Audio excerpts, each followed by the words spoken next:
To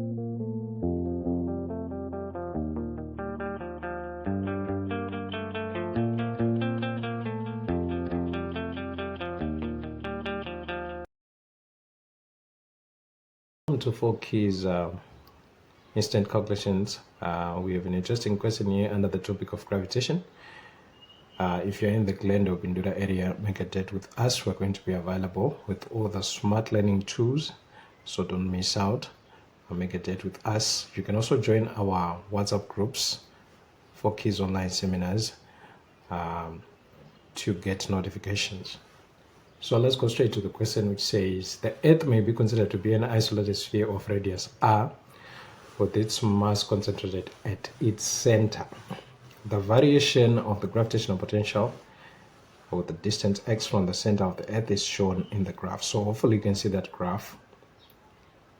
The radius r of the Earth is 6.4 times 10 to the power 6 meters.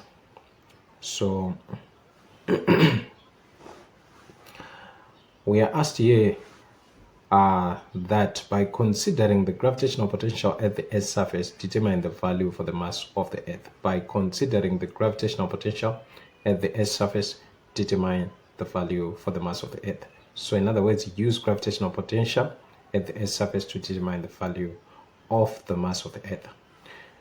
So here is how we are supposed to interpret the graph. This would be the center of the Earth. This would be the surface, because we are told the radius of the Earth is r. So this would be the surface of the Earth. This would be 2r, 3r going on.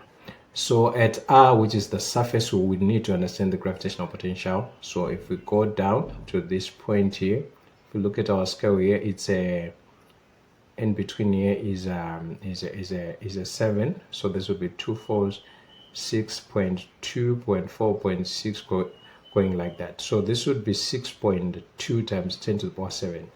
So we need now to start to enter the variables that we are given and start making the calculations.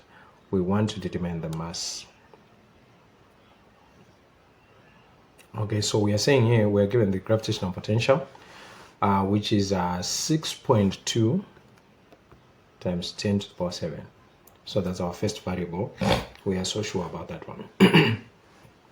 What else are we given here? We're given the radius of the Earth. So we can enter here distance between masses, which is the radius, would be your 6.4. 6.4 times 10 to the power here 6. So that would be our radius.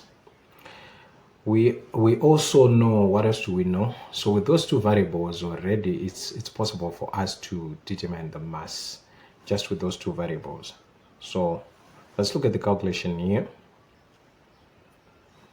So gravitational potential equation, Gm over r, we substitute the known variables and we can make mass the subject of the formula there, giving us 5.949 times 10 to the power 24 kilograms. So let's attempt another question here, which says a meteorite is at rest at infinity. The meteorite travels from infinity towards the Earth. Calculate the speed of the meteorite when it is at a distance of 2r above the Earth's surface and explain your working. So we are interested here in speed, which is our velocity. So we are going to need equations that involve velocity, that involve our gravitational potential. So if we go back to the graph to get a picture of what this looks like, so this would be the surface. This would be a distance of r above the surface, 2r above the surface. So at this level here, we have a gravitational potential of roughly 2.1 times 10 to the power 7. So that would be our gravitational potential. But how can we manipulate this in order to find velocity? So we need to understand that as the meteorite is falling here, so when your meteorite is falling, it's actually losing energy. So it's losing potential energy, but at the same time, it's gaining kinetic energy. So the amount of potential energy lost is equal to the amount of kinetic energy gained. So this is how it happens. As it's moving towards the Earth's surface, it's losing its potential energy, but at the same time it's gaining more and more kinetic energy. So we have an equation for kinetic energy that we all know. So what's the equation? The equation is half mv squared. So that's the equation that we are all familiar with, but we should now equate this to the loss in potential energy. So the graph tells us gravitational potential. So if you wanted to turn gravitational potential into potential energy, what you simply have to do is multiply by the mass. Our unit says joules per kilogram. Joules per kilogram, that is gravitational potential. And if you want to turn that to joules, what you simply have to do is multiply by the kilograms that you have. You are given the joules per kilogram, and if you know the kilograms, the mass, then you can determine the total gravitational potential energy. So just multiply by mass. With that expression, we can see here that the mass can go, so we have half v squared being equal to our gravitational potential.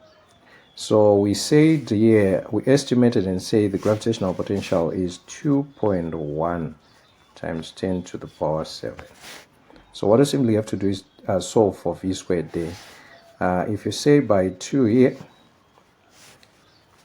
by 2, and you have your v squared, to remove this v squared, simply root here.